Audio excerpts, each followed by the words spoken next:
आप सभी का स्वागत है। विशेष तौर से हम स्वागत करते हैं डॉक्टर काला सिंह जी। ये आप लोग इनके नाम से ही पहले भी पिछले साल भी हमने आपको बुलाया था यहाँ, तो आप इनके नाम से पहले से ही परिचित हैं। And he is qualified MBBS। तो ये आपको आज बताएंगे अपना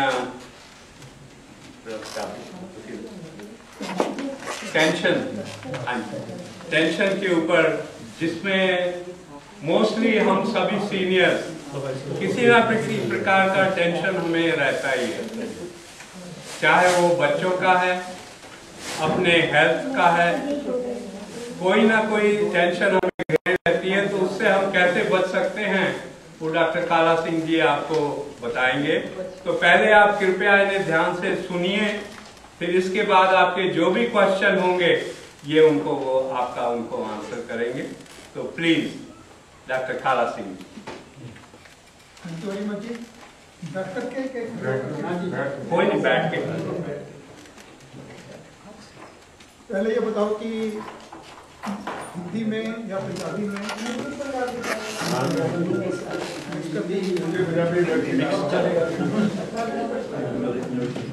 जी। मैं पहले आला साहब का बहुत आभारी हूँ, जिन्होंने दक्षिण नारायण मंदिर के शांति निकेतन में मेरे को आप लोगों के दर्शन करने का सौभाग्य प्राप्त किया है। मैंने पहले भी 2 बार मैं यहाँ पर आया हूँ वैसे, और एक बात मैं आपको क्लियर कर देना चाहता हूँ कि ये नहीं कि मैं बहुत बड़ा कोई एक्सपर्ट हूँ किसी चीज़ में।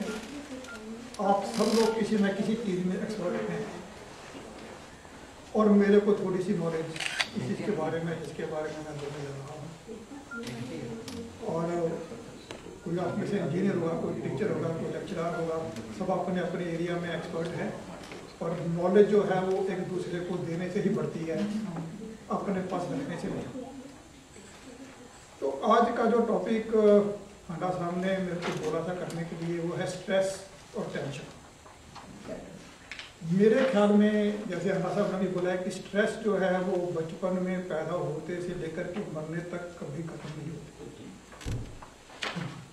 और ये डिफरेंट तरीकों से आती है। अगर किसी बीमारी को ट्रीट करना हो तो उसकी जड़ तक जाना पड़ता है। अगर सिम्टम को ट्रीट करते रहो तो बीमारी कभी खत्म नहीं होगी, उसके तहत जाना पड़ता है।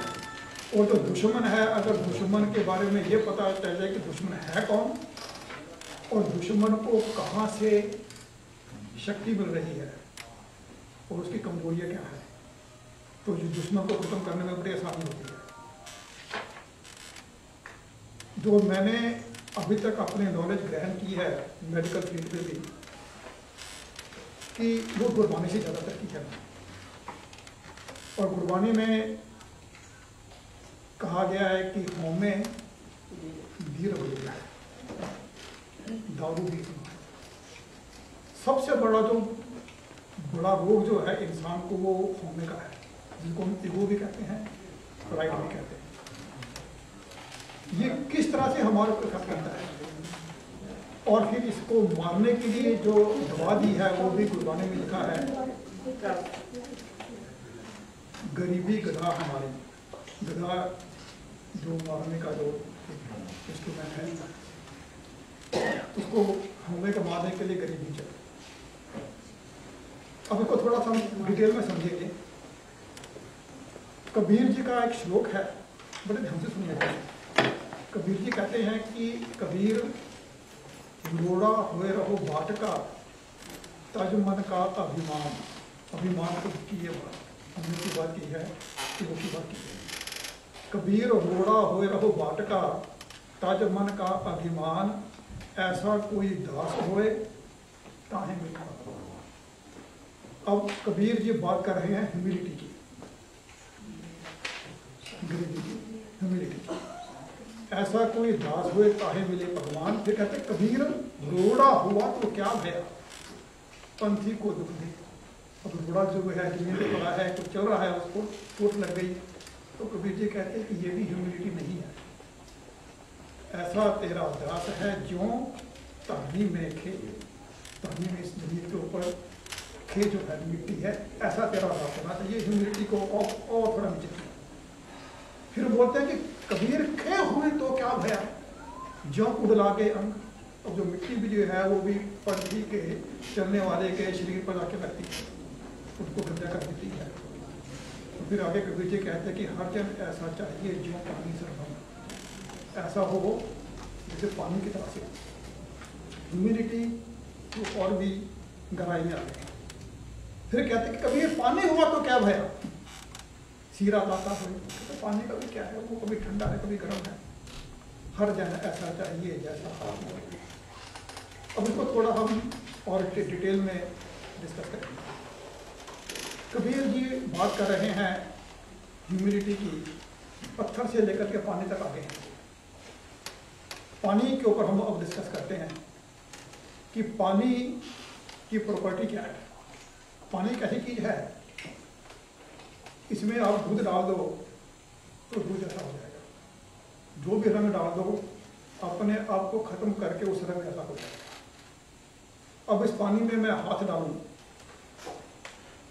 ठंडा है, नल से पानी निकाला है, जमीन से पानी निकाला है, ये पानी की प्रॉपर्टी है कि वो ठंडक देगा।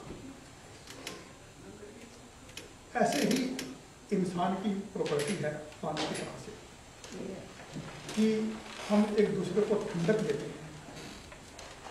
मैं आपसे बात कर रहा हूँ, आप मुझसे बात कर रहे हैं, डिस्कशन चल रही है, मैं आपको ठंडक दे रहा हूँ, आप मुझे ठंडक दे रहे हैं। ये इंसान की और पानी की प्रॉपर्टी है। थोड़ा सा आगे जाए। अब अगर इस पानी के नीचे, इस बर्तन के नीचे कोई आग जला और पानी गर्म हो जाए, मैं उस पानी में हाथ, मेरा हाथ जल जाए, उस पानी को मैंने पिया, मेरा मुंह जल जाए, दोष अगर मैं पानी को दूं तो मेरी मूर्खता है। अगर मैं कहूं पानी को कि पानी तुझे तो ठंडा होना चाहिए था, तो गर्म कैसे हो गया, तुमने मुझे कैसे जला दिया, तो मेरी मूर्खता है। दोष अगर मैं आग को दूं तो वो भी मेरी मूर्खता है। दोष उसका है जिसने उस पानी के बर्तन के नीचे आग जलाई, उसने पानी को गर्म कर दिया। अगर मैं आपसे बात करता करता आज आपसे बड़े प्यार मोहब्बत से बात कर रहा हूं, कल मैं अगर आपसे मिलूं तो गाली गलौज हो जाए, तो दोष मेरा या आपका नहीं है। दोष जिसने मेरे को या आपको गर्म किया, दोष उसका है, दोष मेरा नहीं है, ना आपका है। दोष आग जलाने वाले का है। अब आपको मैं एक या दो एग्जाम्पल से दूंगा। सिर्फ वो एग्जाम्पल है, ये नहीं है कि मैं उसको मानता हूँ या जो हो रहा है। हस्बैंड वाइफ हैं, बड़ी अच्छी घर में चल रही है, कोई प्रॉब्लम नहीं है। अब वाइफ की नौकरी लग गई, तो भी पैसे कमा रही है। हम होमे की बात करेंगे। अब उसके दिमाग में होमे आ गई, प्राइड आ गई कि मैं भी कमाती हूँ, मैं घर वाले का कहना करूँ। प्राइड, घर वाले की प्राइड को भी चोट लगी कि अभी तक तो मैं घर का बॉस था, अब ये भी मेरे सामने बोलने लग पड़ी। दो प्राइड का टक्कर हो गई, स्ट्रेस हो गई, स्ट्रेस हो गई, झगड़ा हो गया।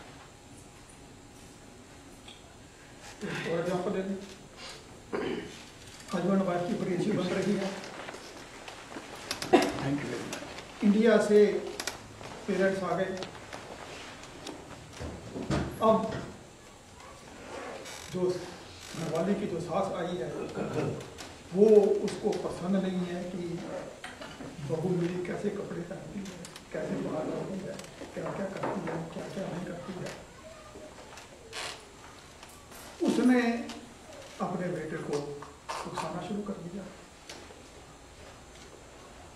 वो जब काम से आया उसको उकसाया, उसने अपनी बीवी को पकड़ लिया। बीवी ने बोला कि मैं भी तो काम आती हूँ, तुमको होते मेरे सामने बोलने वाले, दो प्राइस की टक करोगे, दो मामले की टक्कर करोगे। आग जलाने वाला है एक। अगर उसमें अब हस्बैंड को दोष दें या वाइफ को दोष दें, उनका दोष नहीं, दोष तो आग जलाने वाले का है। तीसरी एग्जाम्पल ले लें। पेरेंट्स आए हैं, बहू ने कहा अच्छा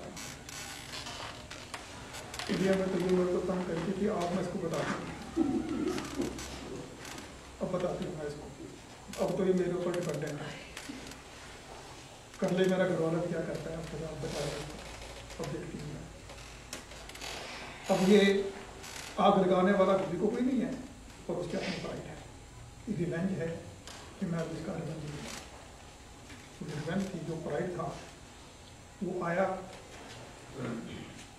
वही आग बन गया। जब घर वाले ने देखा कि मेरी माँ को तंग कर रही है, उसकी प्राइड को भी लगी, टक्कर हो गई, होम में धीरे हो गए। जहां पर भी होम में आएगी, जहां पर भी प्राइड आएगी, और कबीर जी कहते हैं कि तद अभिमान का अभिमान, जब तक अभिमान नहीं छोड़ेंगे, जब तक गरीबी गदा हमारी, जब तक हम गरीबी में नहीं आएंगे तब तक हम, और गरीबी में कौन आए, अभिमान को खत्म करें। ये तो हो ही नहीं सकता, ये हो नहीं सकता, इसलिए खत्म हो नहीं सकती।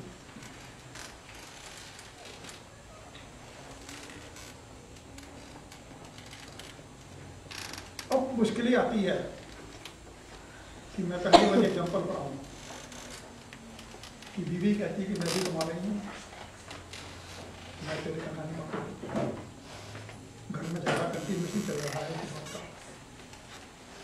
घर वाले ने सोचा चलो मैं ह्यूमिलिटी पर आ जाता हूँ, चुप कर जाता हूँ, जो चलना है चलने दो, वो चल।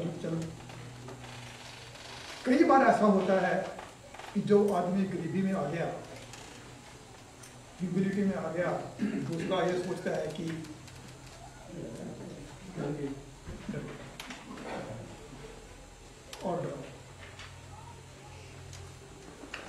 और डर गया कहां पर लाइन ड्रॉ की जाए, लाइन कहां पर ड्रॉ की जाए, ये हम सबके साथ होता है। मैं तो एक एग्जांपल दे रहा हूँ, बाकी इसके कई और तरीके हैं हर चीज़ों के, जैसे बहुत सारी चीज़ें हैं कि कहाँ तक आदमी अपने आप को, एक इंसान अपने आप को गरीबी तक लाता रहे, नीचे तक लाता रहे, ताकि यह ना कहा जा सके कि ये डर गया। क्या बिल्कुल मुझे बता सकता है कि किसी कि कोई कहाँ लाइन ड्रॉ करेगा? एनीबडी? किसी के दिमाग में कोई ऐसी बात है कि कहाँ तक आदमी या औरत एक दूसरे से डरकर नीचे तक जाते रहे हैं? I have something to say. हाँ जी। You have given two examples. हाँ जी। One is that when the ladies start earning, then the difference of opinion generally starts. हाँ जी। Now, basically, this has been happening, let us say, in India, when the ladies were dependent financially on men. हाँ जी। At that time, they were